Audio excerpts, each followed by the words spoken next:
రాబోయే రోజుల్లో ప్రతి సంవత్సరం ప్రభుత్వం ఎన్ని ఉద్యోగాలు ఇస్తామో అన్ని ఉద్యోగాలకి జాబ్ క్యాలెండర్ తెలుగు ఉగాది రోజున ఇస్తామని మరొక్కసారి మీ అందరికీ హామీ ఇస్తున్నా. ఒక పవిత్రమైన రోజు కాబట్టి.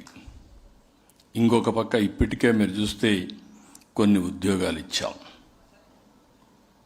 15,941 మంది టీచర్లకి మెగా డిఎస్సీలు ఇచ్చాను.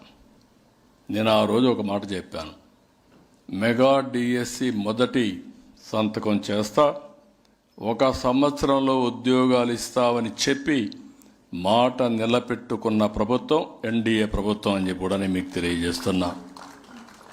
అదే మరి కానిస్టేబుల్స్ 5,757 ఇచ్చాం. మొత్తం ఇప్పటికీ 30,607 మందికి ఉద్యోగాలు ఇచ్చాం. ఇంకొక పక్కన ప్రైవేట్ రంగం. మేము ఎన్నికల్లో ఒకటి చెప్పాం, యువతకి 20 లక్షల ఉద్యోగాలు కల్పించే బాధ్యత ఈ ప్రభుత్వాన్ని చెప్పి, ఒక పక్క ప్రభుత్వ ఉద్యోగాలు, ఒక పక్క ప్రైవేటు ఉద్యోగాలు కూడా ఇస్తున్నాం. ఇప్పటి వరకు ప్రైవేటు ఉద్యోగాలు చూస్తే 6,28,000 మందికి ఉద్యోగాలు ఇచ్చిన ప్రభుత్వం ఎన్డీఏ ప్రభుత్వం అని చెప్పి కూడా నేను మీకు తెలియజేస్తున్నా. ఇందులో కూడా ఎంఎస్ఎంఈల ద్వారా 2,48,906 మందికి ఇచ్చాం.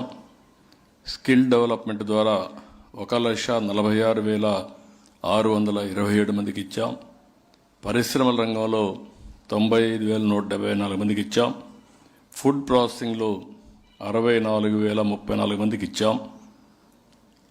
ఐటీ అండ్ ఎలక్ట్రానిక్స్లో 13,066 మందికి ఇచ్చాం.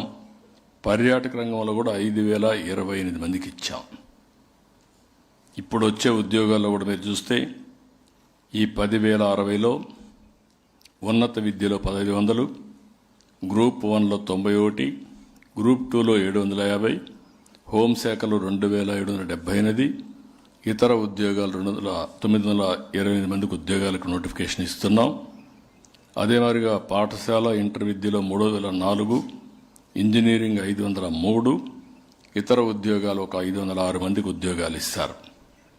ఇవి కూడా చెప్పడమే కాదు, మే 15 నుంచి అక్టోబర్ 15 వరకు నోటిఫికేషన్స్ ఇచ్చి భర్తీ చేసే బాధ్యత కూడా ఈ ప్రభుత్వం తీసుకుంటుందని చెప్పి కూడా నేను మీకు తెలియజేస్తున్నా.